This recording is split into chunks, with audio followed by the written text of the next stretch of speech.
এ ধরনের মাজলিসে অংশগ্রহণ করলে, মাজলিসে এসে বসে পড়লে আল্লাহ রাব্বুল আলামিন আরশ থেকে বলেন, এইটা একটু পিছনে সরাই দেন তো। হ্যাঁ, এই দেখেন, আপনি বসেন, এই ভাইয়েরা কোথায় গেল? পিছনে দেন তো, এটা ধরে পিছনে দেন।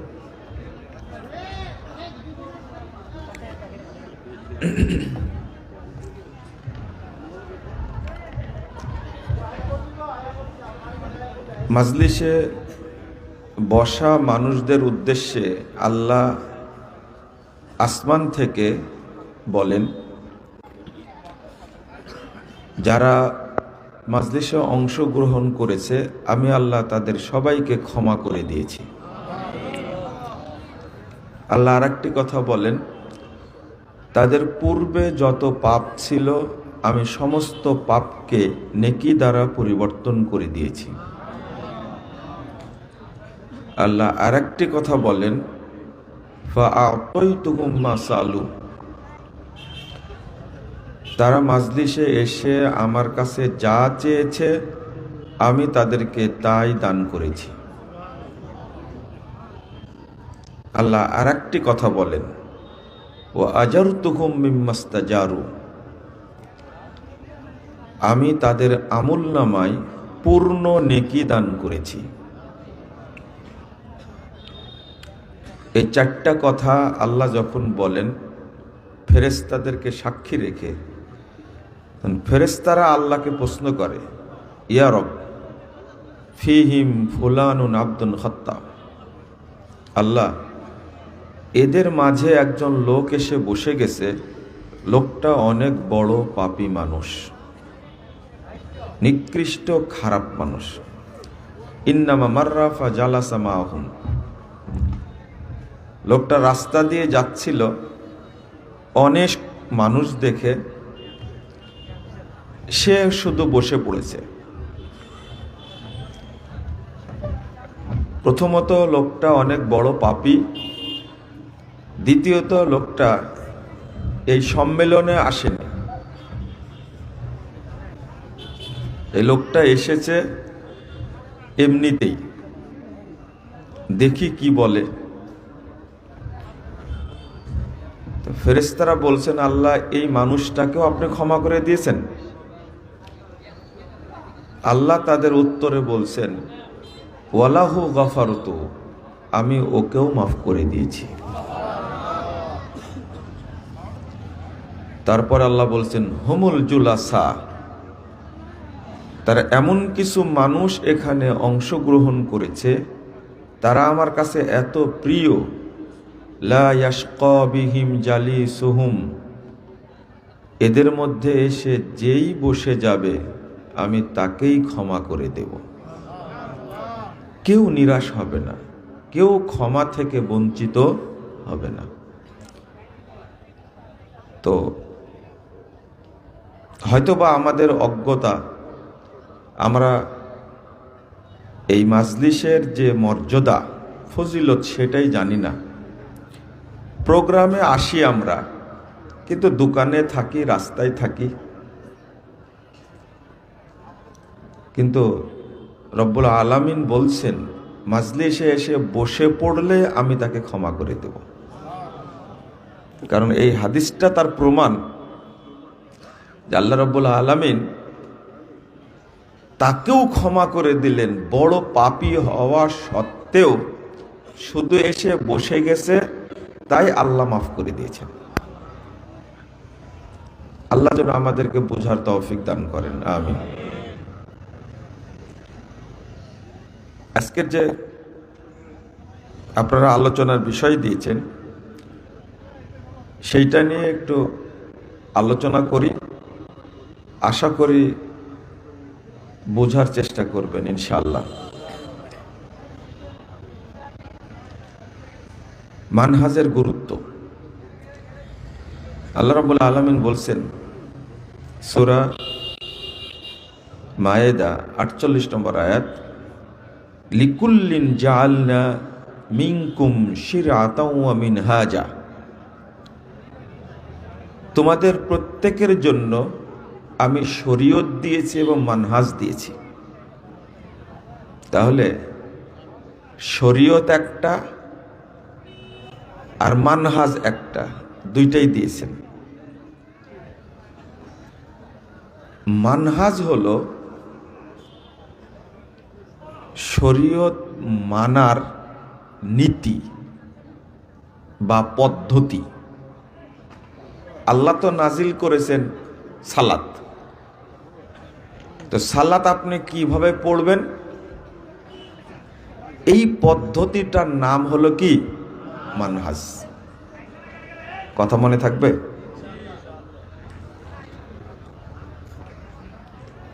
আমি আপনাদের মনোযোগ চাচ্ছি,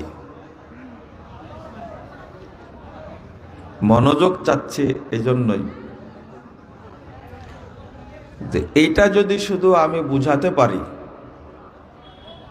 আপনারা যদি আল্লাহর ওয়াস্তে আল্লাহর রহমতে বুঝেন, তাহলে জীবনে সবচেয়ে ভালো একটা বিষয়ে এলেম অর্জন করতে পারবেন ইনশাআল্লাহ। তো মানহাজের বুঝের চেয়ে পৃথিবীতে শ্রেষ্ঠ কোনো বুঝ নাই। আল্লাহকে বুঝতে হলেও মানহাজ বোঝা লাগবে। আমি কি বুঝাতে পারলাম? আল্লাহকে বুঝতে চাইলেও কি বোঝা লাগবে? মানহাজ বোঝা লাগবে। আগে যখন বক্তব্য দিতাম আকীদার উপরে, তখন মানুষ বুঝতো না।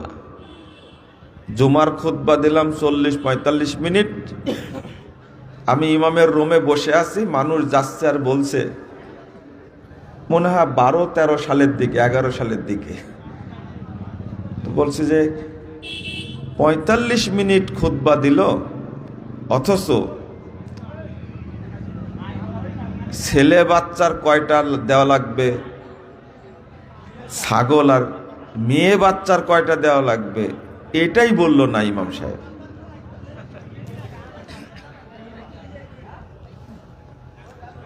এর মধ্যে কি আলোচনা করা যায়? এখানে কি অবস্থা দেখেন, এই পাশে কি অবস্থা দেখেন।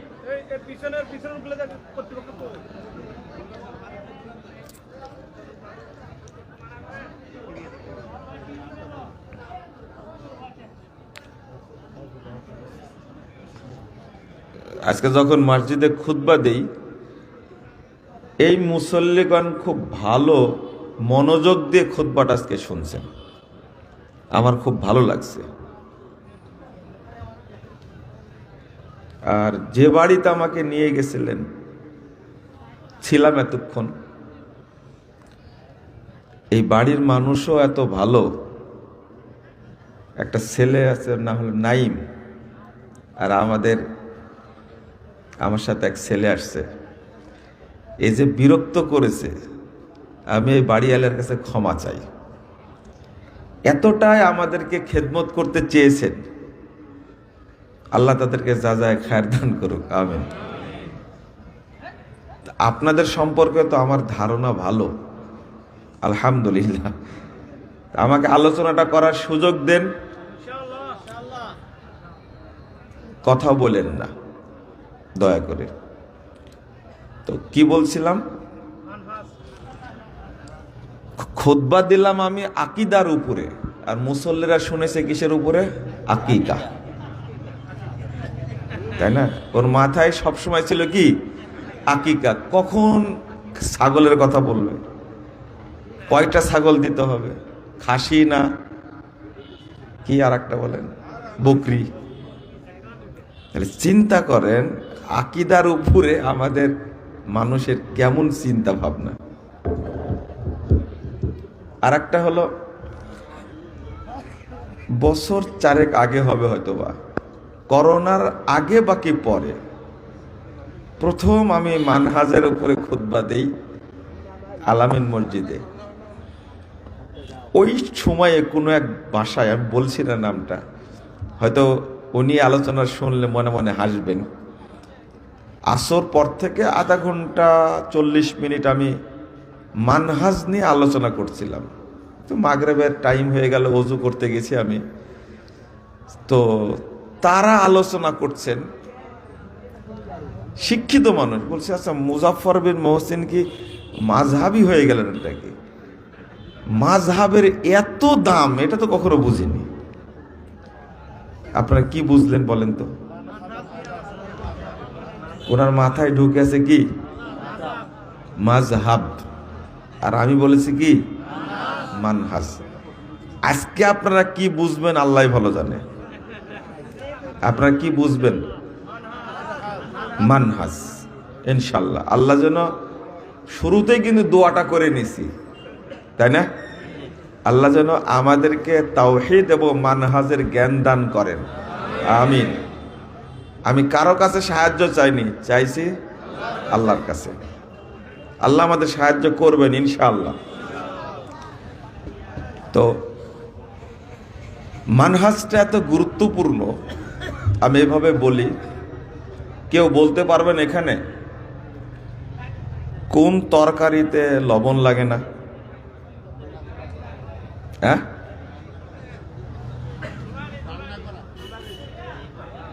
কি করা? ও, রান্না করা তরকারিতে লবণ লাগে না। তাহলে আপনাদের বুদ্ধি একটু বেশি প্রমাণ হয়ে গেল আজকে। এরপরেও লবণ শর্ট পড়লে লাগে, তাই না?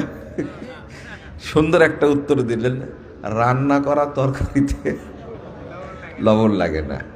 মাশাআল্লাহ, বুদ্ধি আছে, এই জন্য কুমিল্লার মানুষ আপনারা।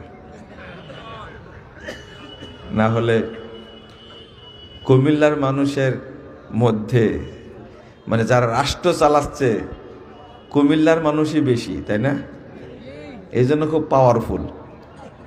হাসনাত আব্দুল্লাহ কুমিল্লার, আসিফ মাহমুদও বলেন মারহাবা। যাক, তো আল্লাহ যেন এদেরকে হেফাজত করে, হেফাজতের দোয়াটা করবেন। কিছু তো সাহসী মানুষ থাকা লাগবে, তাই না? আল্লাহ উসমান হাদিকে নিয়ে গেছেন, জানি না আল্লাহর কি পরিকল্পনা আছে। এক রক্তের মাধ্যমে আল্লাহ কিছু অনেক কিছু তো করতে পারেন, তাই না? আবু সাইদ চলে গেছে, কিন্তু তার রক্তের দাম এত বেশি, প্রমাণ হয়ে গেছে না? তো উসমান হাদির পরিবারের যে চেতনা, তার ছোট্ট একটা বক্তব্য শুনলাম যে তার আব্বা আলেম মানুষ, বলতেন উপমহাদেশের যে ব্রিটিশ বিরোধী আন্দোলন, বালাকোটের যুদ্ধ, পেশোয়ারের যুদ্ধ, তারপরে তিতুমিরের সংগ্রাম, এইগুলো নিয়ে নাকি তার বাবা বেশি কথা বলতেন। সেও সেই পথে যেতে চাচ্ছিল, তা আল্লাহ থামাই দিয়েছেন। কারণ ব্যক্তির চেয়ে রক্তের মূল্য আল্লাহর কাছে অনেক বেশি, যুগে যুগে প্রমাণিত হয়েছে। 1831 সালের 6 মে শুক্রবার জুমার আগ মুহূর্তে, 1831 সালের কথা কি বুঝতে পারছেন আপনারা? কোথায় 1831 সাল? শাহ ইসমাইল শহীদ, সৈয়দ আহমদ শহীদ, দুইজনই সেদিন চক্রান্তকারীদের হামলায় শহীদ হন। তার সাথে 300 জন মুসলিম মুজাহিদকে হত্যা করা হয় জুমার আগ মুহূর্তে। আমি তার নিজের কণ্ঠ শুনে এই কথাটা বলছি আজকে, আমার মাঝখানে বলার সুযোগ হয়নি একদিনও। সেটা হলো,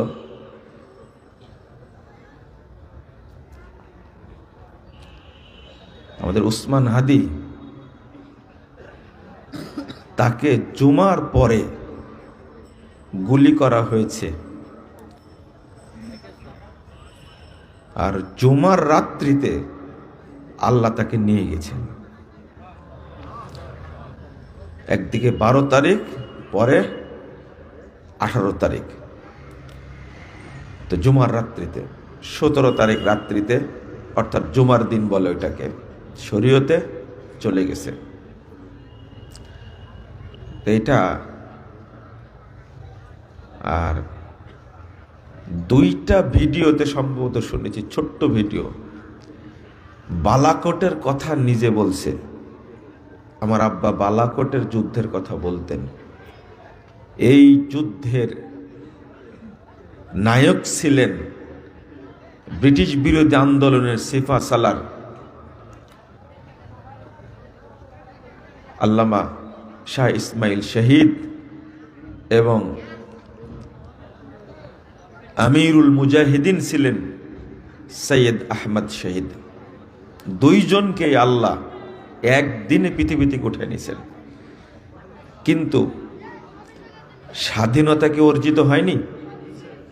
হয়নি? হয়েছে, আলহামদুলিল্লাহ বলেন। তো সে কোথায়? 1831। পরবর্তীতে ওইদিকে চলে গেলে অনেক কথা বলা লাগবে।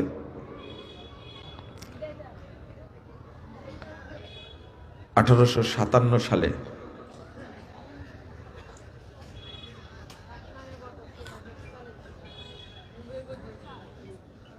সরি, আমি 18 সালের কথা বলছি বারবার, তাই না? 1900 ঠিক একই সালে সেপ্টেম্বরে এই ব্রিটিশ বাহিনী নারেকালবাড়ি আর বাঁশের কেল্লার ইতিহাস সৃষ্টিকারী সৈয়দ নিসার আলী তিতুমীরকে তারা হত্যা করেছে। তো তারা হত্যা করলো 31 থেকে স্বাধীন হতে সময় লাগছে 47 পর্যন্ত, তাই না? কত? 47 পর্যন্ত সময় লাগছে। তো বিজয়ের আগেই তারা চলে গেছেন, তাই না? তাদের পথ ধরেই উপমহাদেশ ব্রিটিশ মুক্ত হয়েছে, হয়নি? রক্তকে কখনো ছোট করে দেখতে হয় না। এরপরে আল্লাহ বিজয় দান করেছেন। তো কি জন্য বলছিলাম, কোথায় ঢুকে গেছি? হ্যাঁ, মানহাজের কথাই বলছিলাম, কিন্তু মাঝখানে এক জায়গায় ঢুকে গেছিলাম। বলেন তো। না না, আপনারা বুঝেননি, কুমিল্লার কথা বলতে গিয়ে ওখানে ঢুকে গেছি, যে আল্লাহ যেন এদেরকে নিরাপত্তা দান করেন। বললাম না, হাসনাত আব্দুল্লাহ নামটাও তো বললাম। কুমিল্লার মানুষ নিজেরাই ভুলে গেছেন আসল কথা। এই জায়গায় বলতে গিয়ে উসমান হাদির কথা বললাম, তাই না? চলে গেছে ওইদিকে। তো কিছু মানুষকে রক্ত দিতে হয়, যেমন আবু সাঈদ একটা ইতিহাস, তাই না? ইতিহাস পরিকল্পনায় থাকে এমন। আগের দিনে স্ট্যাটাস দিয়েছে শামসুজ্জোহা স্যার রাজশাহী বিশ্ববিদ্যালয়ের, যে আপনার মতো একজন লোক এখন খুব দরকার, কিন্তু পরের দিনই সে গুলি খেয়ে শামসুজ্জোহা হয়ে গেছে নিজেই। ঠিক ওইভাবে বুক পেতে দিয়েছে। তারপরে তো আজকে আপনারা 36শে জুলাই বলছেন না 5ই আগস্ট বলছেন, যেটাই তো বলছেন, এরপরে তো এই ইতিহাস তৈরি হয়েছে, তাই না? তো ওসমান হাদিকে অত ছোট করে দেখলে হবে না। আল্লাহর কি পরিকল্পনা আছে আল্লাহই ভালো জানেন। তবে তাকে যারা হত্যা করেছে তার বিচার যদি এই সরকার না করে, তাদের বিরুদ্ধে বদ্ধ আল্লাহ যেন এদেরকে ধ্বংস করে দেন। সোজা কথা। যদি এদের বিচার করতে সক্ষম হয় সরকার, আর যদি না করে, এরা কেউ আল্লাহর গজব থেকে মুক্ত হতে পারবে না ইনশাআল্লাহ। এটা পরিষ্কার। কেন একজন তরুণকে এই অল্প বয়সে বিদায় নিতে হবে, গুলি করে হত্যা করতে হবে? আর তোমরা বসে বসে মস্তদে বসে আঙ্গুল চুষবে, এটা হতে পারে না, হতেই পারে না। কেউ আল্লাহর গজব থেকে মুক্তি পাবে না। সোজা কথা, বিচার হওয়া লাগবেই ইনশাআল্লাহ, বলেন হবে। আর কোনো প্রাণ যেন বাংলাদেশে ঝরে না যায়, কথা সোজা একটাই। আল্লাহ যেন আমাদের দেশকে হেফাজত করে, বলেন আমিন। হেফাজত আল্লাহ করবেন ইনশাআল্লাহ। তাওহীদ বুঝেন, আল্লাহ হেফাজত করবেন। আর যতদিন তাওহীদ বুঝবেন না, আল্লাহ দায়িত্ব নেবেন না। কি ঠেকা পড়েছে আল্লাহ? কেন আল্লাহকে আপনি বুঝবেন না, তা আপনাকে আল্লাহ বুঝবেন কেন? কথা কি বোঝা গেছে? আগে আল্লাহকে বুঝেন, তাহলে আল্লাহ আপনাকে নিরাপত্তা দেবেন। আল্লাহ বলছেন, আল্লাযীনা আমানু ওয়া লাম ইয়ালবিসু ঈমানাহুম বিযুলমিন উলাইকা লাহুমুল আমনু ওয়া হুম মুহতাদুন। 82 নম্বর আয়াত সূরা আনাম। যারা ঈমান এনেছে এবং ঈমানকে শিরক, কুফর, তাগুতের সাথে মিশ্রণ করেনি, শর্ত, জটিল শর্ত। ঈমানের সাথে শিরক, তাগুত, নিফাক, কুফরকে মিশ্রণ করা যাবে। একটা শর্ত, জেনা শর্ত করেনি, সুদ শর্ত করেনি, মানুষ হত্যা শর্ত করেনি। একটা শর্ত করেছেন, ঈমান আনো, আর ঈমানের সাথে শিরক, কুফর, তাগুত মিশ্রণ করো না। আমি আল্লাহ তোমাদেরকে দুনিয়াতেও নিরাপত্তা দেব, পরকালে নিরাপত্তা দেব। ওয়া হুম মুহতাদুন, আর তারাই হেদায়েত প্রাপ্ত। কে বলছেন? আপনি কেন শিখবেন না তাওহীদ? আগে তাওহীদ, তাওহীদ শিখেন, নিরাপত্তা দেবেন, আল্লাহই দেবেন নিরাপত্তা। আর যার দায়িত্ব আল্লাহ নিয়ে নেন, আর তার কারো সাহায্যের প্রয়োজন আছে? প্রয়োজন নেই। এইটা বুঝেন। চলেন, বেশি কথা বলা যাবে না, ছোট্ট কথা বললাম। তাহলে কুমিল্লার মানুষের ব্রেন ভালো, রান্না করা তরকারিতে লবণ লাগে না। কথাটা আপনার যৌক্তিক, কিন্তু লবণ কম হলে লাগে, তাই না? লাগে। তাহলে উত্তরটা সঠিক হয়নি। আবার বলেন, সেমাই তরকারি, তাহলে কুমিল্লার তরকারি বলে সেমাইকে? আর কেউ বলবেন কিছু? হ্যাঁ, ইলিশ মাছে লাগে না, বলেন নোনা ইলিশে লাগে না। কে কে খাইছেন হাত তুলেন? নোনা ইলিশ খেয়েছেন লবণ ছাড়াই? হাত তুলেন, নামাচ্ছেন কেন? লাগে না? ভুল উত্তর দিবেন, এটা আমি আশা করি। কম লাগে, এই দেখেন বলছে, এটা হলো আসল কথা। তাহলে উত্তর দিতে পারলেন না। এবার মহিলাদেরকে জিজ্ঞেস করবেন যে মুজাফফর বিন মহসিন এমন একটা প্রশ্ন করেছে, আমরা তো উত্তর দিতে পারিনি, কারণ তরকারিতে আমরা রান্না করি না। তোমরা রান্না করো, উত্তরটা খুঁজে বের করো। কেউ বলতে পারবেন না? আসলে এর উত্তর হলো, সব তরকারিতেই কি লাগে? লবণ লাগে। এই জন্য প্রশ্নটা করলাম। ঠিক মানহাজ এমন একটা বিষয়, শরীয়তের যত বিষয় আছে সেটা বুঝতে গেলেই কি লাগবে? মানহাজ লাগবে। তাহলে মানহাজ ছাড়া কোনো কিছুই চলবে না। মানহাজ বুঝেন না বলেই তো একটা আয়াতের ব্যাখ্যা এক একজন এক এক ভাবে দেন, তাই না?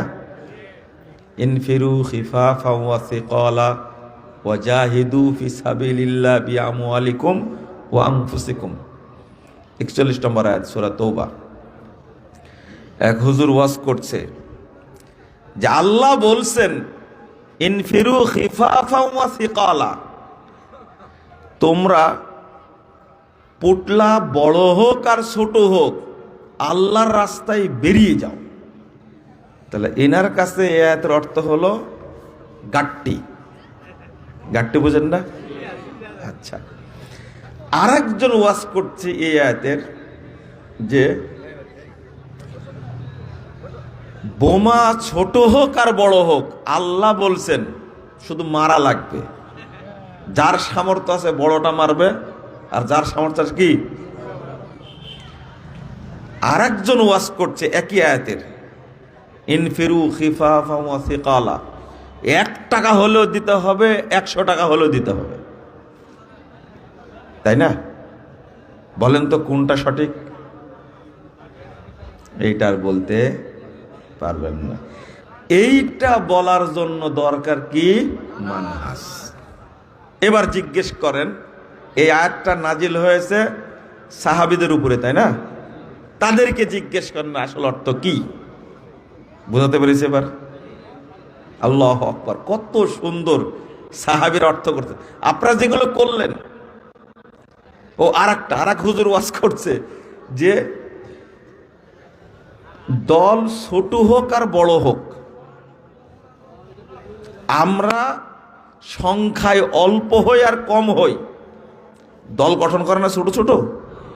তিনি ব্যাখ্যা, ছোট দল তো তাই ব্যাখ্যা দিচ্ছে, দল যতই ছোট হোক না কেন, দল যতই বড় হোক না কেন, আল্লাহর রাস্তায় কি জিহাদের জন্য বেরিয়ে যেতে হবে। তো উনি দলের পক্ষে দলিল দিলেন, তাহলে ছোট দলও থাকা যাবে। অথচ এর অর্থ করছেন সাহাবী আবু তালহা রাদিয়াল্লাহু আনহু। চিনছেন আবু তালহাকে? যখন আয়াত নাজিল হলো, লান তানালুল বিররা হাত্তা তুনফিকু মিম্মা তুহিব্বুন, এই আয়াত যখন নাজিল হয়ে গেল, তখন আবু তালহা রাদিয়াল্লাহু আনহু রাসূল সাল্লাল্লাহু আলাইহি সাল্লামের কাছে মসজিদ নববীতে গিয়ে বলছেন, আল্লাহ রাসূল, নববীর সামনে যে খেজুর বাগান, তাজা খেজুরের বাগান, ঝর্ণা আছে, আমি এই বাগানটা আল্লাহর নামে দান করে দিলাম, আমার সর্বশ্রেষ্ঠ সম্পদ এটা। আল্লাহ রাসূল বলছে, আবু তালহা থামো থামো, তুমি এর অর্ধেক দাও। না, আমি সবই দিয়ে দিলাম। আচ্ছা ঠিক আছে, তুমি একটা কাজ করো, 3 ভাগের 2 ভাগ দাও, 1 ভাগ রাখো অন্তত। না, আমি এটাও দিয়ে দিলাম, আমার প্রিয় জিনিস আমি রাখবো না, আল্লাহ আয়াত নাজিল করেছেন, আমি এটা দিয়ে দিলাম পুরোটাই। লান তানালুল বিররা হাত্তা তুনফিকু মিম্মা তুহিব্বুন।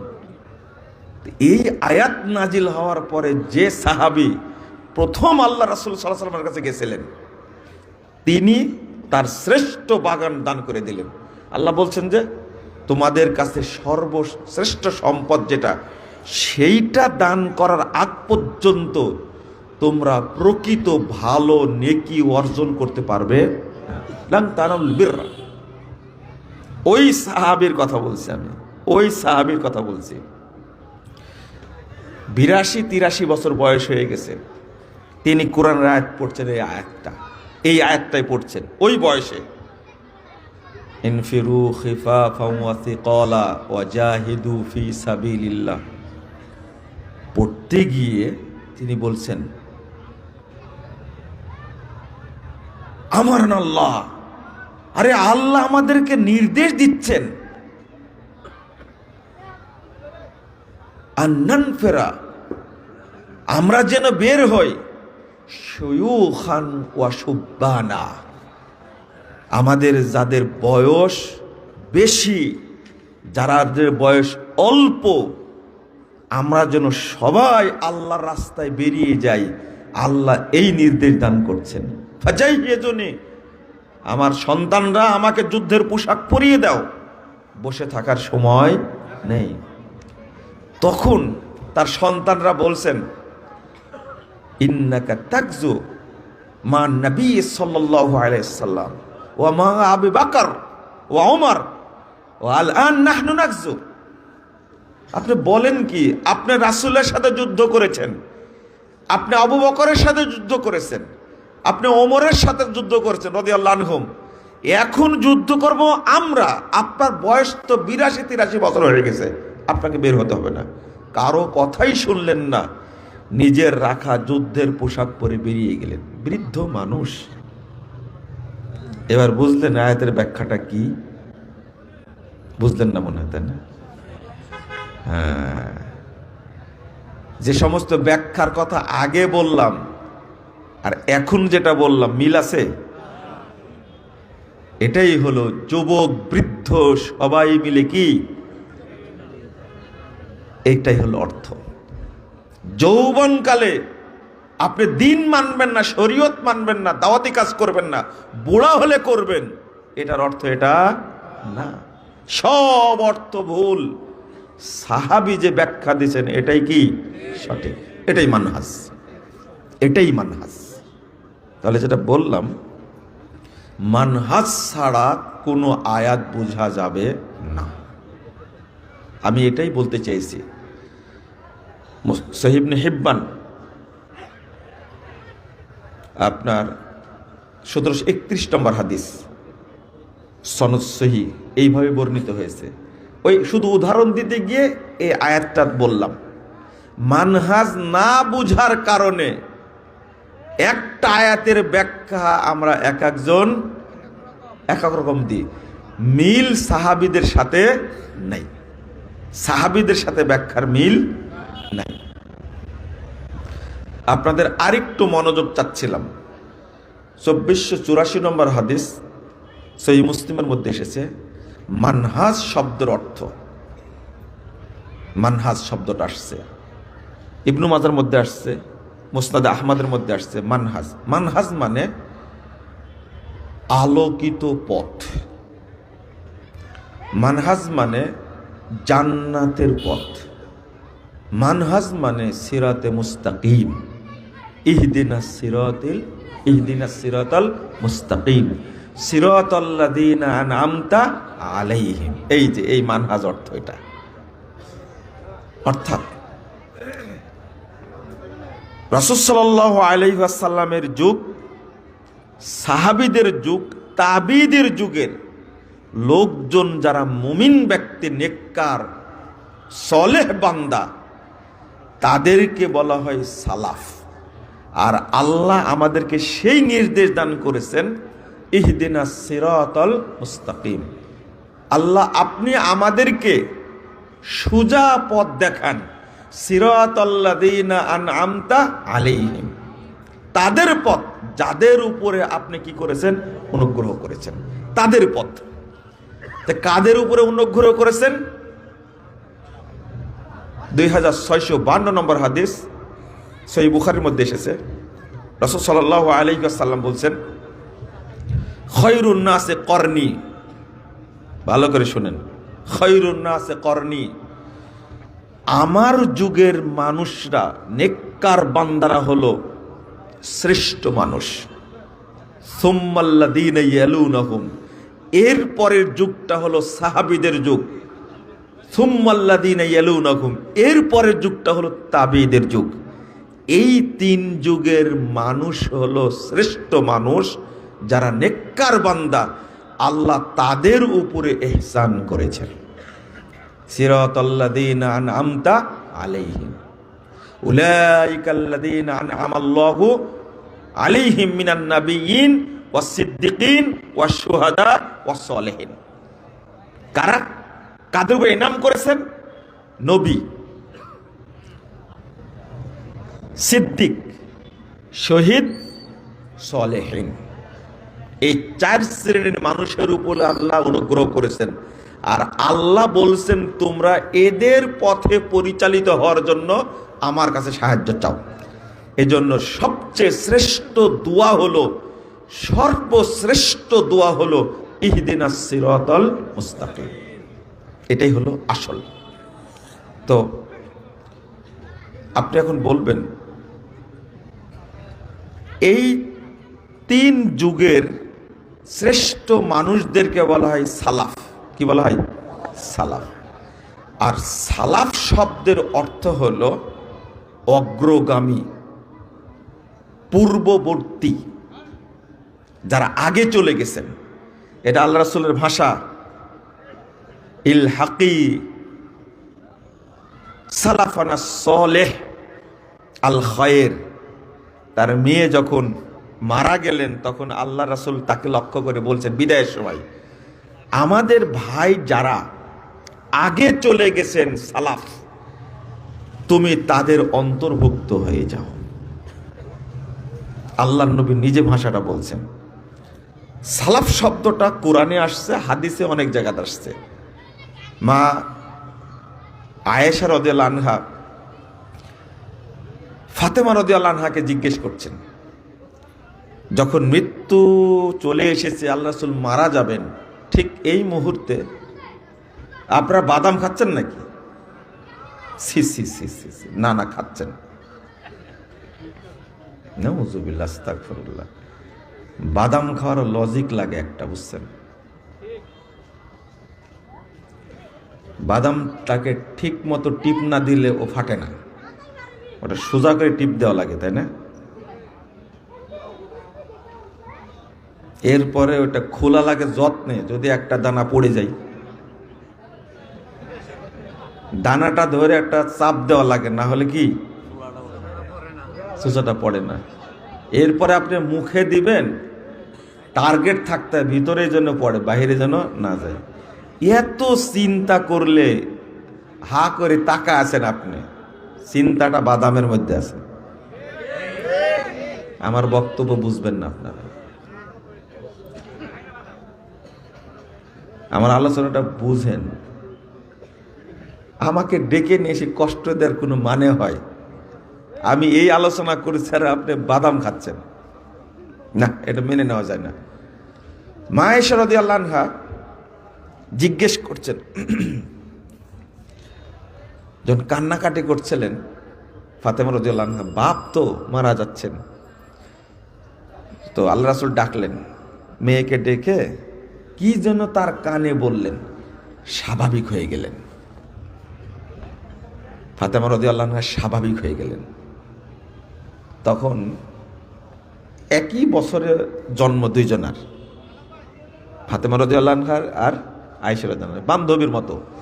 তখন বলছে যে, এই তোমাকে কি বললো আল্লাহ রাসূল? তুমি আগে যে খুব যে কান্নাকাটি করছিলে, এখন যে স্বাভাবিক হয়ে গেলে, বলো তো কি বললো?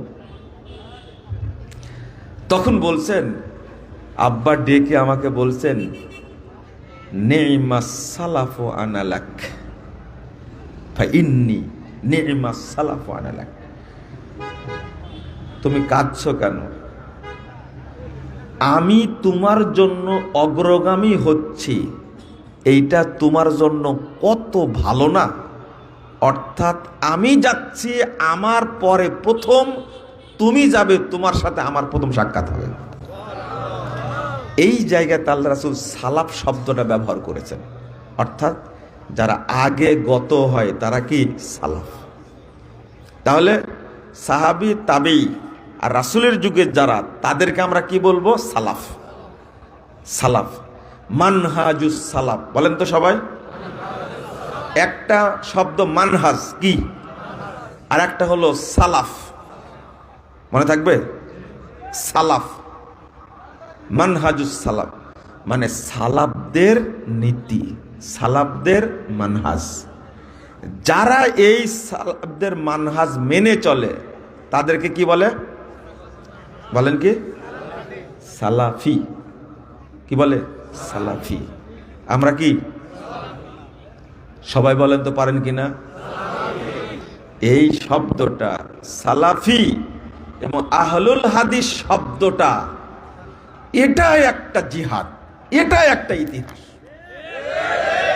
এই শব্দ কারো বলার সাহস, সারা পৃথিবী এই শব্দ দুইটার কাছে জিম্মি একেবারে, এদের সাথে পারে না। সংখ্যায় আমরা কম, কিন্তু দলিল আমাদের আল্লাহর পক্ষ থেকে প্রেরিত সংবিধান। এই জন্য যদি দলিল না থাকতো, এমনি সার্টিফিকেট দিয়েছে আমাদেরকে কাদিয়ানি, তাই না? দিয়েছে শিয়া, আমাদেরকে কি গালিগালাজ যে করে, ইহুদিদের দালাল, ওহাবি, হ্যাঁ, রাফাদানি, লামাঝহাবি, যত মিথ্যা কথা বলেছে, যদি আমাদের দলিল না থাকতো তাহলে পুঁতে মারতো আমাদেরকে। কিন্তু যারাই আমাদের বিরোধিতা করতে আসছে আল্লাহ তাদেরকে শাস্তা করেছে। বলেন আলহামদুলিল্লাহ। টিকতে পারবে না। ব্রিটিশরা লেগেছিল আহলে হাদিস উলামা ইকরামের পিছনে। যারা ছিল পীরপন্থী, যারা পীরের মুরিদ হয়েছিল, তারা পীরকেই পূজা করেছে। আজকেও মানুষ, বাংলাদেশের অধিকাংশ মানুষ পীর ফকির ন্যাংটাকেই পূজা করে, আল্লাহকে পূজা করে না। তারা আল্লাহর পূজা করে না, তার ন্যাংটা পীরের পূজা করে। একটা পশু বাদ দিয়ে পৃথিবীর সব পশু পাছা ঢেকে রাখে, ইজ্জত ঢেকে রাখে, জানেন? গরু পর্যন্ত তার ইজ্জত ঢেকে রাখে, তাই না? ছাগল ইজ্জত ঢেকে রাখে। আর দুই পায়া পশু ল্যাংটা নিজের ইজ্জত ঢেকে রাখে না। আর ওই ল্যাংটা অপবিত্র পীরের পূজা করে বাংলাদেশের অধিকাংশ মানুষ। ওর ইজ্জতই নেই। কি নাই? ইজ্জতই নাই। বাংলাদেশের মানুষের কোনো ইজ্জত আছে বলেন তো দেখি? তওবা তওবা। ব্রিটিশ বিরোধী আন্দোলনের সময় পক্ষ নিছিল এই পীরপন্থীরা। তার মধ্যে অন্যতম হলো কারামাত আলী জৌনপুরী, যার একজন বংশধর নাকি বাংলাদেশেও আছে।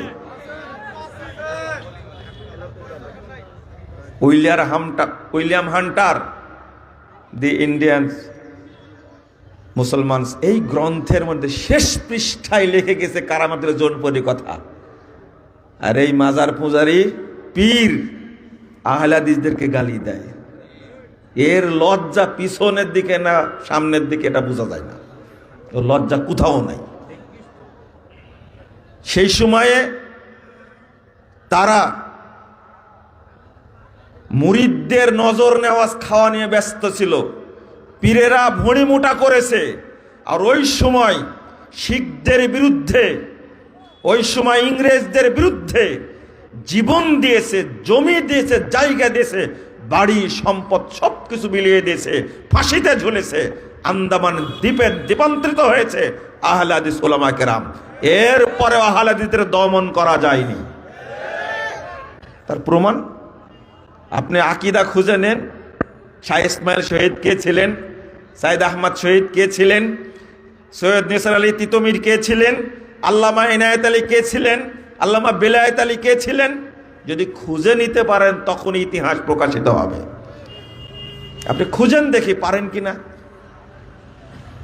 যতগুলো ব্রিটিশ বিরোধী কেন্দ্র আছে সারা বাংলাদেশে, প্রত্যেকটা কেন্দ্রস্থল এখন আহলে হাদিসদের জায়গা। ইতিহাস যান আপনি। তার মধ্যে বাংলাদেশের সর্বশ্রেষ্ঠ কেন্দ্র ছিল ব্রিটিশদের, যেখানে আল্লামা শাহ ইসমাইল শহীদ পর্যন্ত এসেছিলেন। একটা কেন্দ্রের কথা পাওয়া যায় 30 সালের ময়মনসিংহ, 30 সালের ধানীখোলা। ইতিহাস খুঁজে দেখেন, সেখানে আমার দেখা 50 বছর রাজনীতির 50 বছর আবুল মনসুর আহমদ লিখে গেছেন। কারণ তার দাদার ভাই, বড় ভাই, নিজে ব্রিটিশ বিরোধী আন্দোলনে শরিক ছিলেন। শাহ ইসমাইল শহীদ এবং সাইদ আহমদ শহীদের নেতৃত্বে দীর্ঘ 30 বছর সংগ্রাম করেছেন। আপনি এই ইতিহাস কোথায় রাখবেন?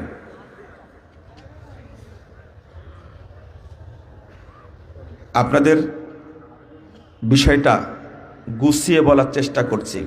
যদি আপনি মানহাজ না বুঝেন, আপনার কোনো কাজে বরকত হবে না।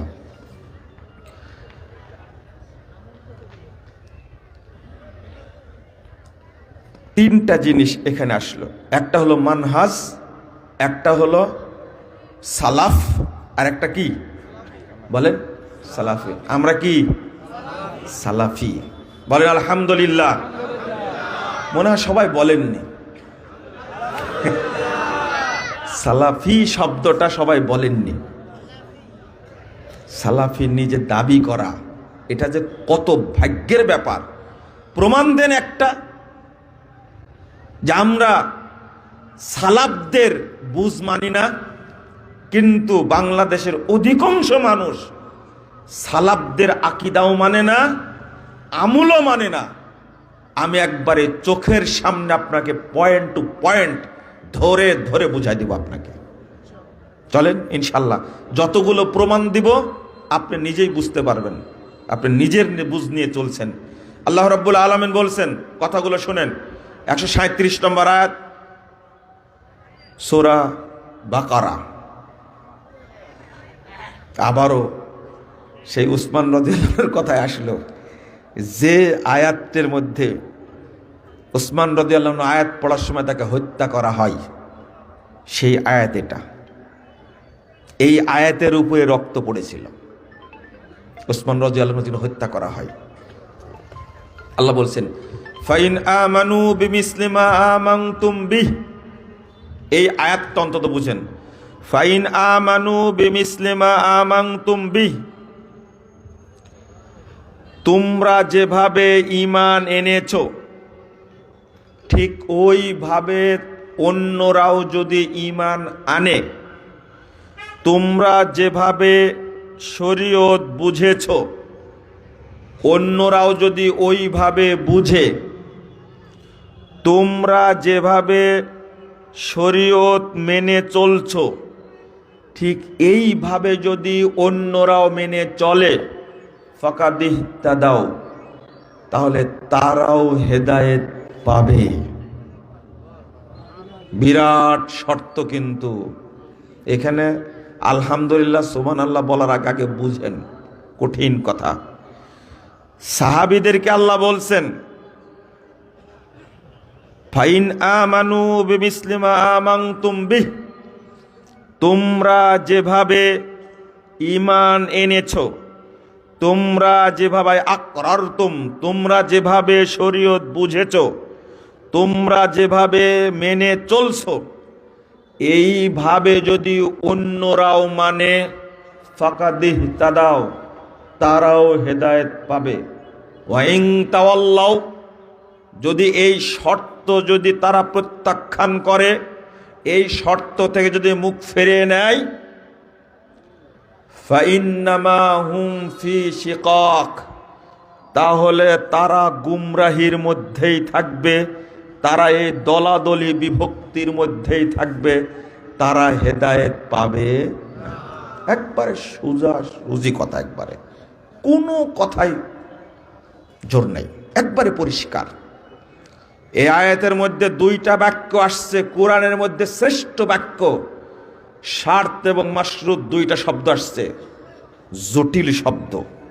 যারা আলেম মানুষ তারা ভালো করে বুঝছেন যে আল্লাহ এখানে দুইটা বাক্য পরস্পর শার্ত দিয়ে শুরু করেছেন। মানে টিউবওয়েল আছে বলেই পানি পাওয়া যাবে, যেখানে টিউবওয়েল নাই সেখানে যাবেন আপনি? যেখানে নদী নাই সেখানে যাবেন পানি নিতে? বুঝেননি মনে হয়, তাই না? চোখ আছে বলেই দেখে নাকি? হ্যাঁ, না থাকলে দুই চোখ নষ্ট হয়ে গেছে, দেখবে কিছু? একে বলে শর্ত, একে বলে শর্ত। শর্ত কঠিন জিনিস। আল্লাহ দুইবার শর্ত করেছেন আয়াতের মধ্যে। সাহাবীদের মতো যদি আপনি বুঝেন শরীয়ত, ওইভাবে যদি মেনে চলেন, তাহলে আপনি কি হেদায়েত পাবেন। আর যদি সেইভাবে ফলো না করেন, হেদায়েত পাবেন না, ও হেদায়েতই পাবে না। 115 নম্বর আয়াতে আল্লাহ বলছেন, সূরা নিসা, ওয়ামাই ইউশাকিকির রাসূল মিন বাদি মা তাবায়্যানা লাহুল হুদা ওয়া ইয়াত্তাবি গায়রা সাবিলিল মুমিনিন নুআল্লিহি মা তাওয়াল্লা ওয়া নুসলিহি জাহান্নাম ওয়া সাআত মাসীরা। হেদায়েত প্রকাশিত হওয়ার পরেও যারা নবী মুহাম্মদ সাল্লাল্লাহু আলাইহি ওয়াসাল্লামের নাফরমানি করবে, ওয়া ইয়াত্তাবি গায়রা সাবিলিল মুমিনিন, সাহাবীদের রাস্তার উল্টা চলবে, সাহাবীদের মানহাজে চলতে হবে। আল্লাহ বলছেন নুআল্লিহি মা তাওয়াল্লা। ওই আয়াতে বললেন তারা ভ্রষ্টতার মধ্যে থাকবে, গুমরাহির মধ্যেই থাকবে। আর এই আয়াতে আল্লাহ বলছেন নুআল্লিহি মা তাওয়াল্লা, ও যেদিকে নিজ ইচ্ছায় চলতে চায় আমি ওই দিকে ফিরাই দেব। এরপরে কি করবো? অনুসলিহি জাহান্নাম, আমরা তাকে জাহান্নামের মধ্যে আছাড় দেব। এখানে কিন্তু কড়া বাক্য বলে ফেললেন, অর্থাৎ এখানে আপনার উপরে ফরজ হয়ে গেল কোরআন এবং হাদিস নিজের মতো বোঝা যাবে না, বোঝা যাবে না, হারাম এটা। কারণ আল্লাহ বলছেন আমি ওকে জাহান্নামে আছাড় দেব।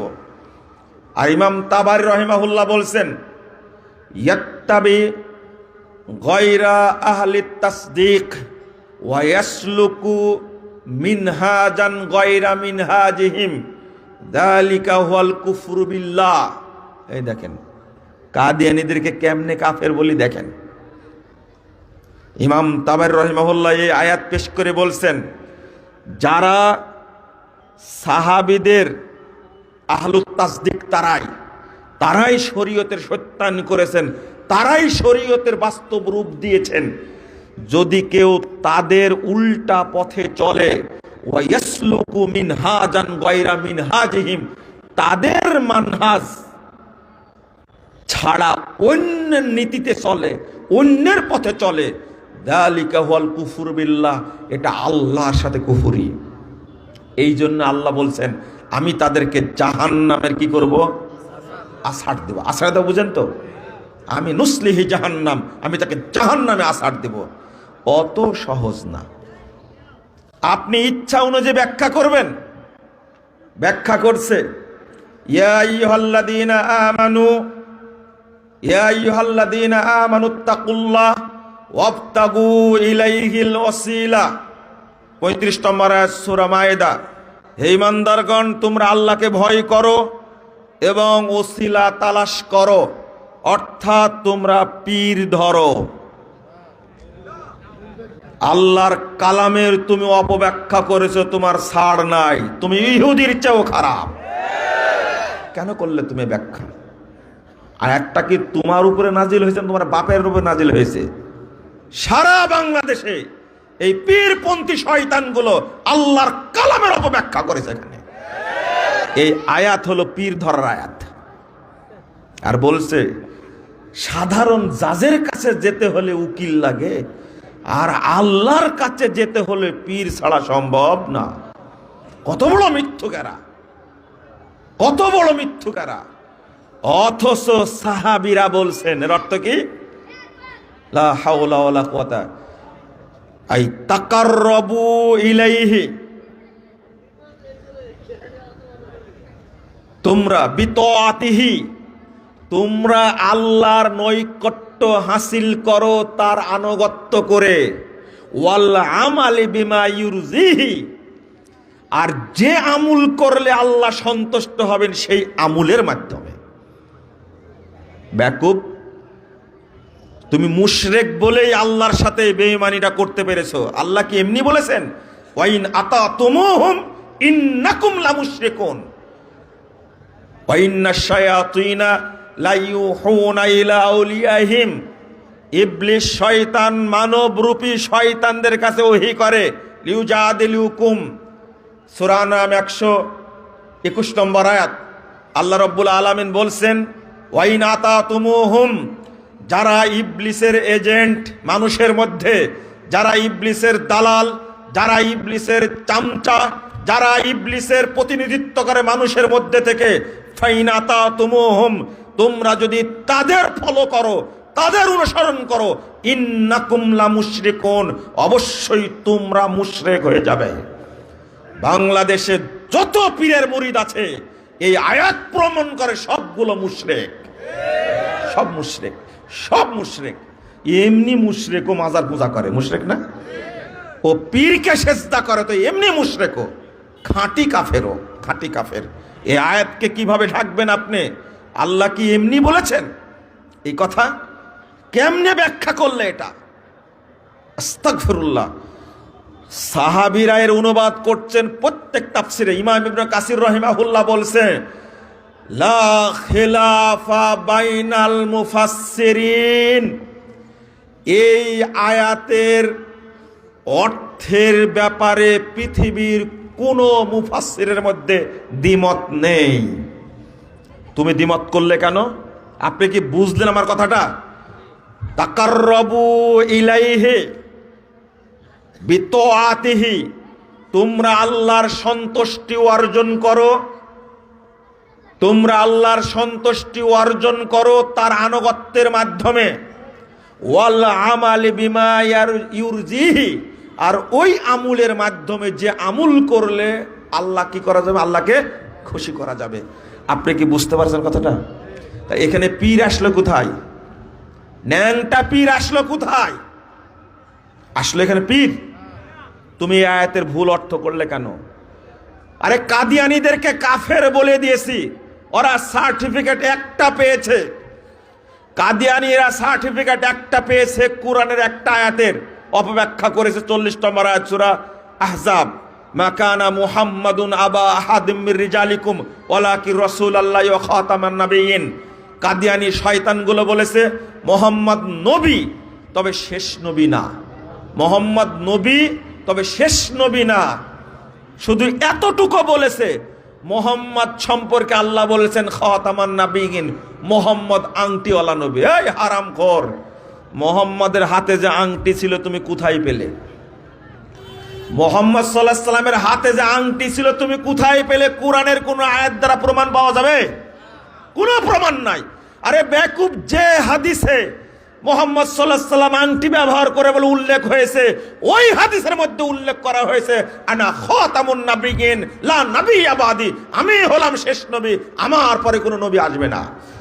ওই নবী তো বলেছে লাউ কানা বাদি নাবিয়্যুন লাকানা ওমর ইবনুল খাত্তাব, যদি আমার পরে কেউ নবী হতেন তাহলে ওমর ইবনুল খাত্তাব নবী হতেন।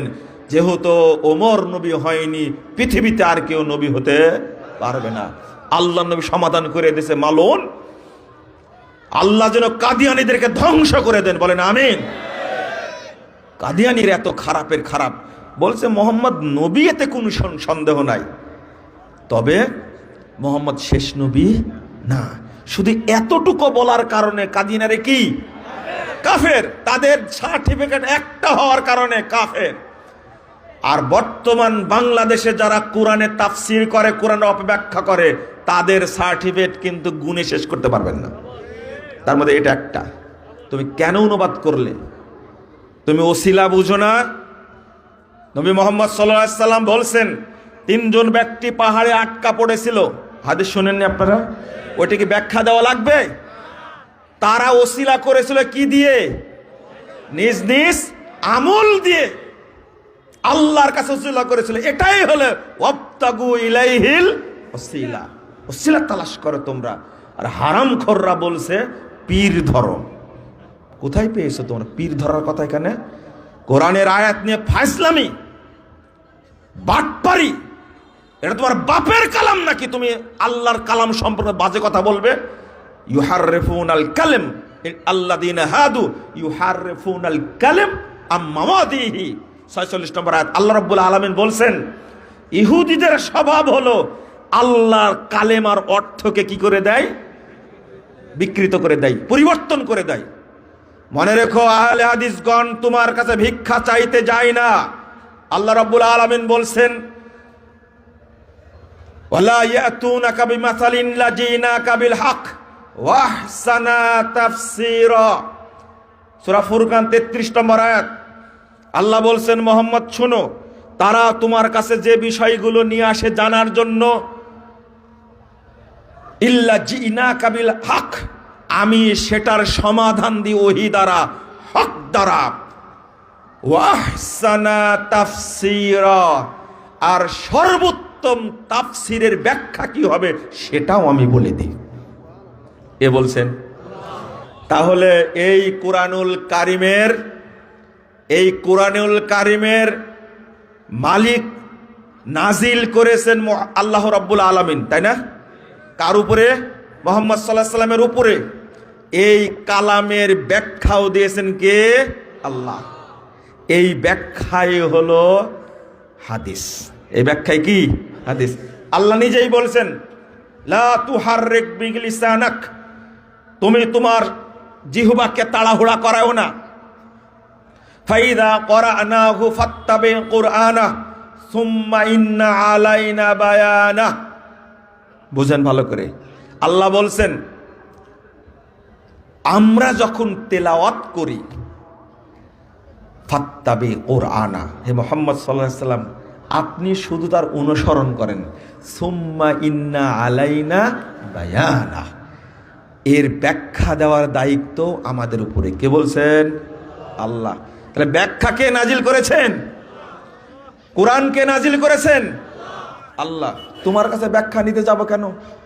আল্লাহর নবীর ব্যাখ্যা না পেলে তার শ্রেষ্ঠ মানুষ তিনি যাদেরকে রেখে গেছেন সাহাবীদের ব্যাখ্যা খুঁজব, যেহেতু আল্লাহ সাহাবীদেরকে লক্ষ্য করে বলেছেন, তাই না? এরপরে না পেলে তাবিঈদের কাছ থেকে ব্যাখ্যা নেব। আমি কি সেই ফকির? তুমি ন্যাংটা হুজুর, তোমার কাছ থেকে ব্যাখ্যা নেব? তুমি তো মূর্খ। তুমি এমন ব্যাখ্যা দাও কোরআনের, ইবলিস শয়তানও সেই ব্যাখ্যা দেয় না। ইবলিস শয়তান ওই ব্যাখ্যা জানে না, এত নোংরা ব্যাখ্যা দেয় কোরআনের। আস্তাগফিরুল্লাহ। আপনি কয়টা উদাহরণ নেবেন মানহাজ না বুঝার কারণে এই অবস্থা? প্রথম কথা হলো, যারা কোরআনের অর্থকে বিকৃত করে অন্যদিকে নিয়ে যায়, এদের স্বভাবটা কাদের মতো? ইহুদিদের মতো। কাদের মতন? ইহুদিরা এই কাজ করত, ইহুদিরা এই কাজ করত। আর তোমরা আজকে সেই কাজ করা শুরু করেছো। 2 নম্বর, কোরআন নাজিল করেছে যেমন আল্লাহ, ব্যাখ্যাও দিয়েছেন কে? আল্লাহ নিজে বলছেন ওয়াহসানা তাফসীরা, এর ব্যাখ্যা কেমন হবে সেটা আমরাই দিয়েছি। বলেন আলহামদুলিল্লাহ।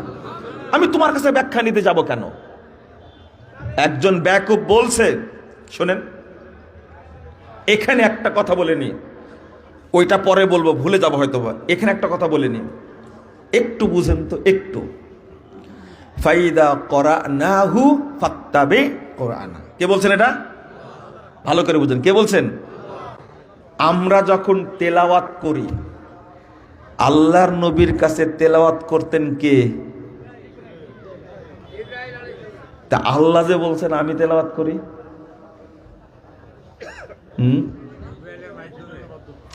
জিবরাইলের মাধ্যমে, তাই না? ফাইদা করানাহু ফাত্তাবি কুরআনা। তাহলে আল্লাহ বলছেন আমরা কি করি? তেলাওয়াত করি। নবীর কাছে মুহাম্মদ সাল্লাল্লাহু আলাইহি সাল্লামের কাছে আল্লাহ তেলাওয়াত করেনি, আল্লাহর পক্ষ থেকে তেলাওয়াত করেছেন কে? জিবরিল। জিবরিল, জিবরিল আমিন, জিবরিল। তাহলে অর্থ ঠিক করতে হবে এটা, কিন্তু এর মুরাদ, এর অর্থটা, বুঝটা, মাফহুমটা সালাফদের কাছ থেকে নিতে। কাদের কাছ থেকে? সালাফদের কাছ থেকে।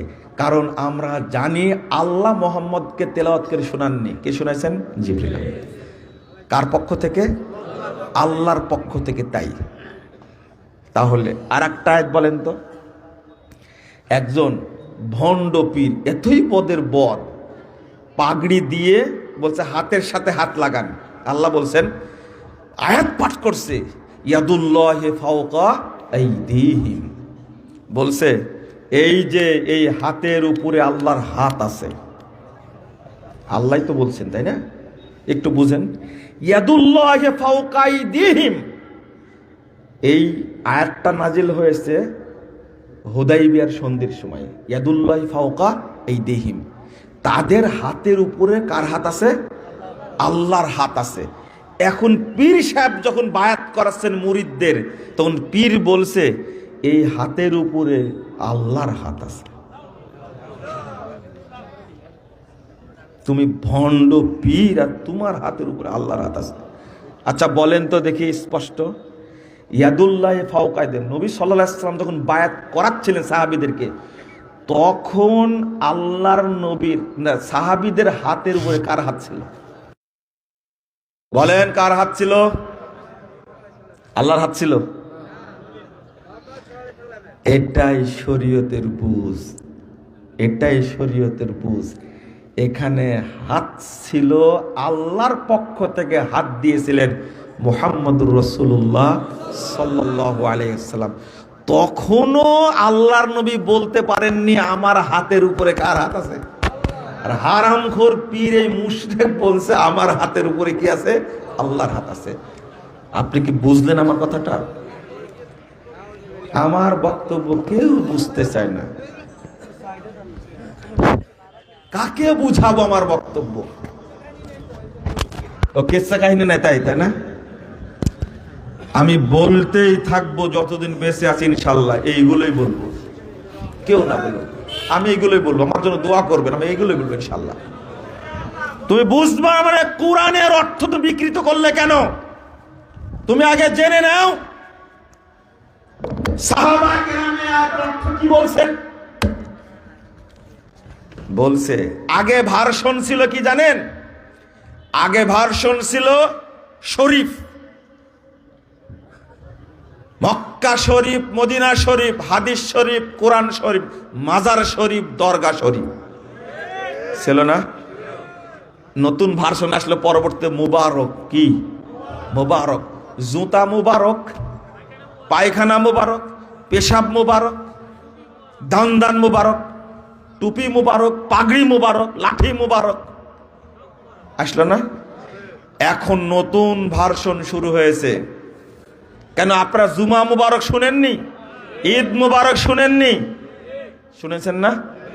হা হা, মাজার মুবারক, আস্তাগফিরুল্লাহ আস্তাগফিরুল্লাহ, দান মুবারক, পাঞ্জাবি মুবারক, বাল মুবারক। বাল মুবারক শুনলাম কাশ্মীরে গিয়ে, বুঝতে পারছেন? ভালো যে হযরত হয় এটা জানা ছিল না। একটা মসজিদ দেখাতে নিয়ে কাশ্মীরে বড়, আমি বুঝি না, ঘুরে টুরে দেখছি যে সাইনবোর্ড দেখতে পাচ্ছি না, হযরত বাল মসজিদ কেন? যে ছেলেটা নিয়ে গেছে ও বলছে যে এই মসজিদে ওই 12ই রবিউল আউয়ালে আল্লাহর নবীর চুল প্রদর্শন করা হয়। ওহো, এই চুলের আগে বাল বসেছে, কি বলে হযরত বসেছে, এটা তো বুঝি না। আগে ফার্সি ভাষা কি বলে? বাল। চুলকে কি বলে? তেরা বাল পাক গিয়া। হ্যাঁ, উর্দুতে কি বলে? বাল। বাল। এই বালের আগে হযরত বসাইছে, হযরত বাল মসজিদ। আপনি সার্চ দেন, খুঁজে পাবেন হযরত বাল মসজিদ। শোনেন তো, আগে ছিল শরীফ, তারপর হলো মুবারক, আর এখন হয়েছে সব নুরানি। কি সব কি হয়েছে? নুরানি। এই দেখেন আমার হাতে কোরআনটাও কি নুরানি কোরআন। এই ছোটনার ঐতিহাসিক সম্মেলনের মঞ্চে এই নুরানি কোরআন দেখে আমি লজ্জিত হলাম। তাও লেখা আছে কোরআন শরীফ। আহলে হাদিসের মঞ্চে এই লেখা কোরআন থাকবে এটা ভাবতেই পারি না। আপনি কেমনে সহ্য করেন? আপনারা এগুলো লিখতে হবে আল কোরআনুল কারীম, না রে কোরআন মাজিদ হবে। আল্লাহ কোরআনের মধ্যে এই কিতাবের নাম করেছেন প্রায় 55-56টা, তার মধ্যে একটা নামও শরীফ নাই। তোমরা শরীফ বসালে কেন? এটা তোমার বাবার, এটা তোমার লিখিত, তুমি শরীফ বসালে কেন? এবার নতুন করে বসাইছে নুরানি।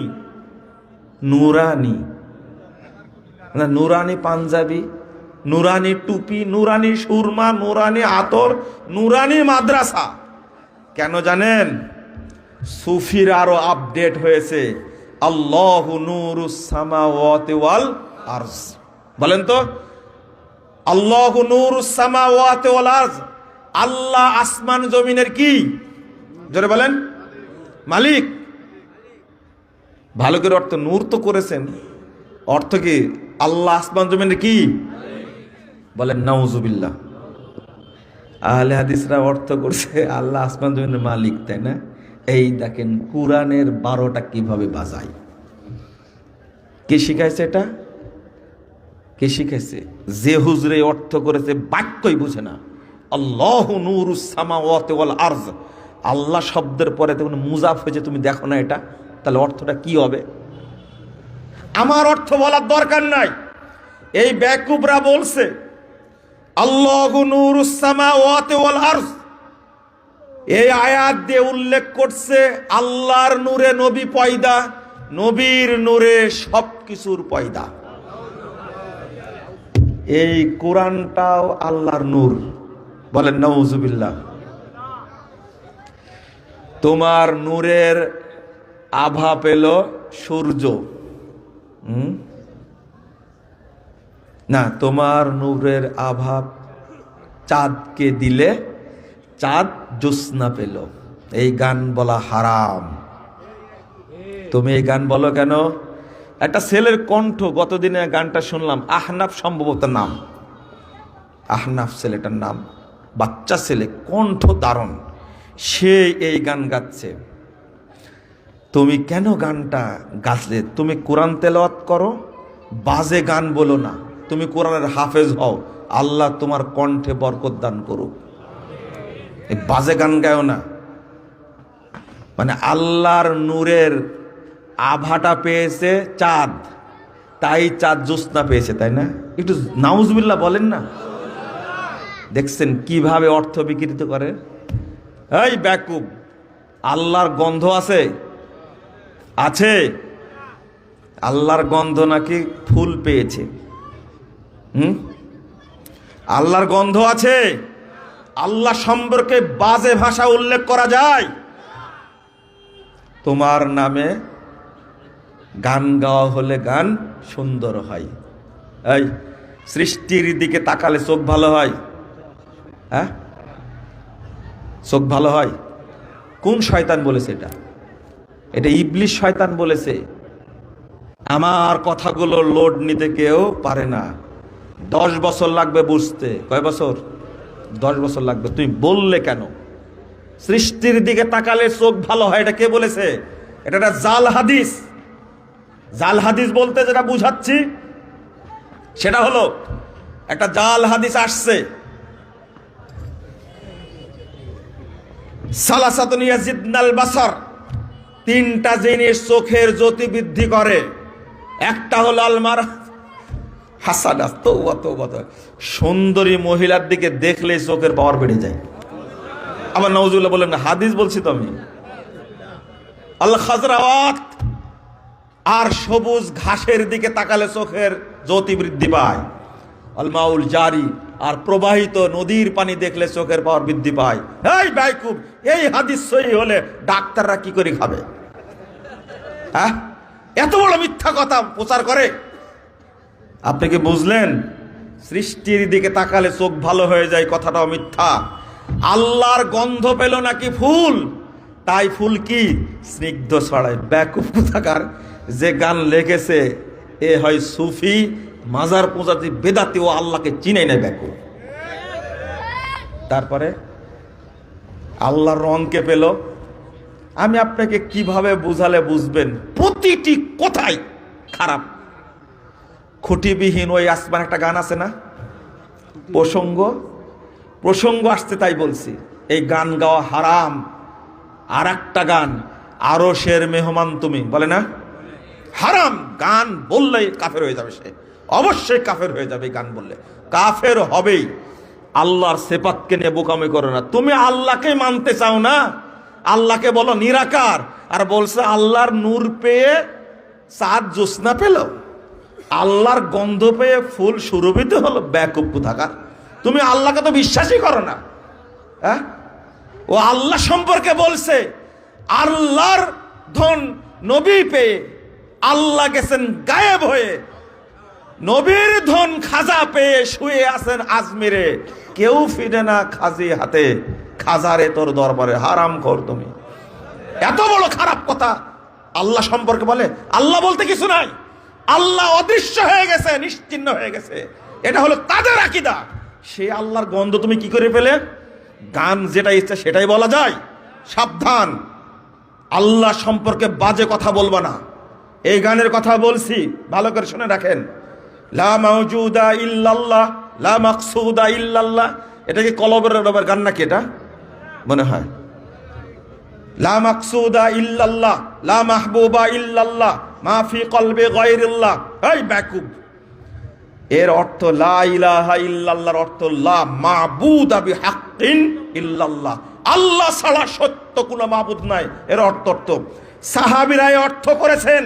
তুমি কেন এইটা না করে লা মাওজুদা ইল্লাল্লাহ, মানে আল্লাহ ছাড়া কেউ মাওজুদ নাই? বলে নাউজুবিল্লাহ। আল্লাহ কি মওজুদ আছে? আল্লাহ কোথায়? আরশে। আল্লাহর শক্তি, আল্লাহর দৃষ্টি, আল্লাহর ক্ষমতা সর্বত্র কি বিরাজমান। তুমি আল্লাহকে বলছো লা মাওজুদা ইল্লা, আল্লাহ ছাড়া কেউ মওজুদ নাই, লা মাকসুদা ইল্লাল্লাহ। বেকুব, খবরদার, আল্লাহ সম্পর্কে যা ইচ্ছা তাই তুমি বলতে পারবা না, তুমি সাবধান হয়ে যাও। কি বলছিলাম?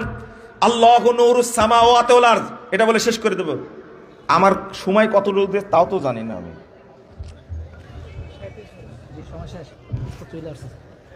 দমসদ চলে আসছে, এখানে বসেন, এখানে বসেন। আরো বলবো? না না না, হাইয়াকুমুল্লাহ, বসেন। আপনারা এক বক্তাকে না পেয়ে আর এক বক্তা পেয়েছেন, তাই না? ছেড়ে দিয়ে যাব, এরপরে রাহুল আসবে। হ্যাঁ, একবার ফজর পর্যন্ত চলবে। একটু একটু একটু আমি যে বিষয়গুলো বুঝাতে চাই, এই বিষয়গুলো সবাই বুঝতে চায় না। তবে আমার আগে থেকে ধারণা ছিল এইরকম আলোচনা যদি ছোটনার মাথায় করা যায়, তাজা শ্রোতা পাওয়া যাবে। পেয়েছিও তাই। বুড়া খুব কম আছে, তাকায় দেখেন আপনি, কি শেখ, তাই না? বুড়া আজকে কম আছে, অন্য জায়গায় বুড়া বেশি থাকে, গোনা কজন, কিন্তু সবাই তাজা মানুষ একবারে। আর আলোচনাটা আমাকে এই সময় দেওয়ার জন্য কর্তৃপক্ষকে স্পেশাল দোয়া সময় মতো দিয়েছে। 12টার পরে দেয়নি, 11টার পরে দেয়নি। আলহামদুলিল্লাহ, বারাকাল্লাহ ফিকুম ওয়া জাযাকুমুল্লাহ খায়রান, কাতাবাল্লাহু আজরাকুম ওয়া রাফা কদরাকুম ওয়া ফাতাহাল্লাহু আলাইকুম আবওয়াবাল খায়রি ওয়াল বারাকাত। বলেন আমিন। কি বলছিলাম যেন? আল্লাহু নূরুস সামাওয়াতি ওয়াল আরদ, মানে সব কিছুই আল্লাহর অংশ। মোবাইলও কার অংশ? মাইকও কার অংশ? আরে নুরানি মাইক, বুঝেননি মনে হয়, তাই না? আমি এত দূর বুঝাতে গেলাম কি করে, তাদের আকীদাটা কি? আস্তাগফিরুল্লাহ, আস্তাগফিরুল্লাহ, আস্তাগফিরুল্লাহ। আল্লাহর জাতের সাথে এরকম শয়তানি করা যায়? এরকম বাটপারি করা যায়? নবীর নূর থেকে সকল কিছু কি হয়েছে, মানে সব কিছু কার অংশ? তাহলে পায়খানাটাও আল্লাহর অংশ। নুরানি পায়খানা, যে নুরানি জুতা, নুরানি পাগড়ি, আল্লাহর অংশ এটাও? নাউজুবিল্লাহ, আস্তাগফিরুল্লাহ। এইরকম ফালতু আকীদা যদি হয়, ওর ঈমান থাকবে? কোনোদিনই না। আরো উল্টা বলেছে, ওহজ মুস্তাবি আরশ থা খুদা হো কর, উতার পাড়া মদিনা মে মুস্তফা হো কর। যিনি খুদা হয়ে আরশে ছিলেন, তিনি মুস্তফা হয়ে মদিনায় এসেছেন। আকার কি নিরাকার সেই রব্বানা, আহমদ আহাদ হলে তবে যাই জানা। আহমদ আর আহাদ এক জিনিস। মিমের ওই পর্দা তীরে উঠিয়ে দেখ রে মন, দেখবি সে তাই বিরাজ করে আহাদ নিরঞ্জন। বলেন নাউজুবিল্লাহ, বলেন। আল্লাহকে নিরঞ্জন বলা যাবে? আরে 32 কোটি না 31 কোটি দেবতার একটা হলো নিরঞ্জন, আল্লাহকে সেই মূর্তির সাথে তুলনা করেছে। আছেন কোথায় আপনি? কোন দেশে বাস করেন? হরির উপর হরি, হরি শোভা পাই, হরিকে দেখিয়া হরি, হরিতে লোকায়। সবকিছুই কি হরি, সব হরি। এরা, এদের সুফিদের আকীদাও এটা, সুফিদের আকীদাও এটা। সবকিছুই কি আল্লাহ, সবকিছুই আল্লাহ। আস্তাগফিরুল্লাহ। জাকির না খুব সুন্দর উত্তর দিয়েছেন। তারা বলে সবই হলো কি হরি, সবই হলো গড। আর আমরা বলি সবকিছুই গডের। উত্তরটা দেননি? সবকিছুই কার? আল্লাহ। কে সৃষ্টি করেছেন? একমাত্র আল্লাহ। কি মাখলুক না। আলহামদুলিল্লাহ। তাহলে আল্লাহু নূরুস সামাওয়াতি ওয়াল আরদ অর্থ কি হলো? এবার অর্থ শুনেন। সাহাবায়ে কেরাম অর্থ করছেন, মুযায়্যিনুস সামাওয়াতি ওয়াল আরদ, মুযায়্যিনুস সামাওয়াত বিশ-শামসি ওয়াল কমার ওয়ান নুজুম। আল্লাহ রাব্বুল আলামিন আসমানকে সুন্দর করেছেন সূর্য দ্বারা, চন্দ্র দ্বারা, তারকা দ্বারা। ওয়া মুযায়্যিনুল আরজ বিল আম্বিয়া ওয়াল উলামা ওয়াল মুমিনিন। আর আল্লাহ জমিনকে সুন্দর করেছেন নবী দ্বারা, মুমিনদের দ্বারা, আলেমদের দ্বারা। বলেন আলহামদুলিল্লাহ। আল্লাহু নূরুস সামাওয়াতি ওয়াল আরদ অর্থ হলো আল্লাহ আসমান জমিনের সৌন্দর্য বর্ধনকারী। আর আপনারা কি করলেন? মালিক, তাই না? এই অর্থ কেউ করেনি। আমি যদি বলতে থাকি সময় শেষ হয়ে যাবে, বলা শেষ হবে না। ঘন্টার পর ঘন্টা যদি বলি কোন আয়াতের অর্থে সর্বনাশ করে সেটা আমি তো ধরিনি এখন পর্যন্ত। আল্লাহ আর রহমান আল আরশে ইস্তাওয়া, রহমান কোথায়? আরশে। অর্থ করেন তো, আল্লাহ আরশের উপরে সমাসীন, সমুন্নত। দুইটাই ভুল অর্থ, দুইটাই ভুল অর্থ। সমাসীন মানে বসে আছেন, বলা যাবে না। আল ইস্তিআউ মালুমুন ওয়াল কাইফু মাজহুলুন, আল ঈমানু বিহি ওয়াজিবুন, আস-সুআলু আনহু বিদআহ। ইস্তিওয়া, আল্লাহ আরশের উপরে আছেন, এটা পরিষ্কার, কিন্তু কিভাবে আছেন এটা কি আল্লাহ ভালো জানেন। এইভাবে ঈমান আনা কি ওয়াজিব। এই ব্যাপারে প্রশ্ন তোলা বিদআত। লা হাওলা ওয়ালা কুওয়াতা ইল্লা বিল্লাহ। আমরা কতই কি করছি। এই দেশের এক বাটপার মুফতি বলছে, আহলে হাদিসরা সালাফিরা বলছে আল্লাহ নাকি আরশে আছে। বর্তমান প্রযুক্তির যুগে বিজ্ঞানের যেভাবে উৎকর্ষ হয়েছে, বিজ্ঞান এক সময় সপ্তম আসমান ভেদ করে আরশ থেকে আল্লাহকে গ্রেফতার করে নেবে। এই মুফতি মুরতাদকে হত্যা করা লাগবে, কোনো বাঁচার পথ নাই। এই মুফতি মুরতাদ আল্লাহ সম্পর্কে বাজে কথা বলেছে।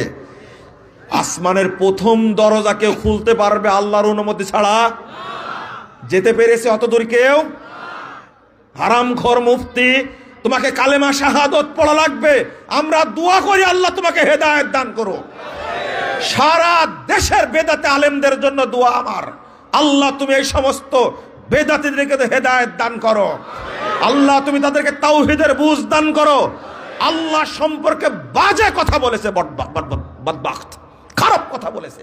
কেন বলবে? আল্লাহকে নাকি গ্রেফতার করবে, তাই না? তওবা তওবা, আস্তাগফিরুল্লাহ আস্তাগফিরুল্লাহ। আল্লাহ সম্পর্কে কথা বলতে হলে তো হিসাব করে বলা উচিত, তাই না? ওদের যদি আল্লাহর প্রতি কোনো মহব্বত থাকতো, ভক্তি থাকতো, এই রকম বাজে কথা বলতে পারতো? প্রশ্নই আসে না। আমি আপনাদের বলতে চাচ্ছিলাম, প্রতিটি আয়াতের ক্ষেত্রে এই রকম অপব্যাখ্যা চলছে, বাংলাদেশ ভরপুর। আমি মনে করি সব আলেম এভাবে কথা বলুক, কিন্তু বলতে চাই না। ওই ব্যাকুব অর্থ করেছে, এইটাই বলে শেষ। বক্তাকে বসা রেখে ওয়াজ করা ঠিক না। সেটা হলো লা তাকরাবুস সালাহ ওয়া আনতুম সুকারা। বলছে তোমরা যখন, এক পীর সাহেবকে প্রশ্ন করেছে, আপনার মুরিদদের নামাজ পড়া লাগবে না, এটা বলেন কেন? রোজা রাখা লাগবে না, গান তৈরি করেছে, পানির তলে মোম জ্বালাইছে, বাবাই দেখো না, আমার বাবার মুরিদ হলে নামাজ লাগে না। পানির তলে মোম জ্বালাইছে, বাবাই দেখো না, আমার বাবার মুরিদ হলে রোজা লাগে না। এই পীরটা কি পীর না ইবলিস? একবারে সরাসরি ইবলিসের এজেন্ট। এই জন্য পীর গ্রেফতার হয় না, গ্রেফতার হয় উলামায়ে কেরাম। কোন পীর গ্রেফতার হয়েছে রেকর্ড আছে বাংলাদেশে? কোনো রেকর্ড নাই, কোনো রেকর্ড নাই। এটা দলিল দিচ্ছে ওয়ালা তাকরাবুস সালাহ ওয়া আনতুম সুকারা। তো ও দলিল দিচ্ছে কি জানেন? আরে কেউ যদি মদ খেয়ে পাগল হয়, তাই নামাজে যেতে নিষেধ করেছে। মদ খেয়ে পাগল হয়েছে, সাধারণ মদ, তাই খেলে বলছে মসজিদের আশেপাশে যেও না। আর সেখানে যে আল্লাহর পাগল হয়েছে, তারপরে কি নামাজ লাগে? আপনি কি বুঝতে পারছেন ব্যাখ্যাটা? এই ব্যাখ্যাটা কিসের ব্যাখ্যা করেছে? কোরআনের আয়াতের ব্যাখ্যা করেছে। একে কি করার দরকার বলেন তো দেখি? কোরআনের আয়াতের অপব্যাখ্যা এইভাবেই করেছে। আজ থেকে বুঝে নেন, একটা কথা পরিষ্কার বলি, যে মানহাজকে সম্মান করে না, যে মানহাজ বুঝে না, মানহাজ এবং তাওহীদ নিয়ে আলোচনা করে না, তার বক্তব্য শোনাই হারাম। প্রতিটা ক্ষেত্রে মানহাজ আগে গুরুত্ব দিতে হবে, না হলে ও হেদায়েতই পাবে না। তুমি নিজে ব্যাখ্যা দিবে কেন? তোমার অধিকার নাই। বাংলাদেশে মানহাজের সংকট চলছে, তবে এই আলোচনা করেই যাব ইনশাআল্লাহ। আপনারা মনোযোগ দিয়ে শুনলেন, এই জন্য শেষ দোয়া আমার, আল্লাহ যেন আমাদের সবাইকে মানহাজের জ্ঞান দান করেন। সারা বাংলাদেশের মানুষকে যেন আল্লাহ তাওহীদ এবং মানহাজের জ্ঞান দান করেন, বলেন আমিন। আল্লাহ তো কবুল করতেও পারে ইনশাআল্লাহ। এই ছোটনার ঐতিহাসিক সম্মেলনের উসিলায় আল্লাহ তুমি আমাদের এই দোয়াটা কবুল করো। সারা দেশের মানুষকে তুমি তাওহীদের জ্ঞান দান করো, তুমি মানহাজের জ্ঞান দান করো, সহি আকীদার জ্ঞান দান করো, বলুন আমিন। আল্লাহ তুমি আমাদের দেশটাকে নিরাপদ দেশ হিসাবে কবুল করে নাও। আল্লাহ তুমি এই দেশটাকে তাওহীদের দেশ হিসাবে কবুল করে নাও। আল্লাহ তুমি আমাদের সকলকে জান্নাতুল ফেরদাউসের মেহমান হিসাবে কবুল করে নাও। আমিন ইয়া রাব্বাল আলামিন। বারাকাল্লাহু ফিকুম ওয়া জাযাকুমুল্লাহু খাইরান। ওয়াসসালামু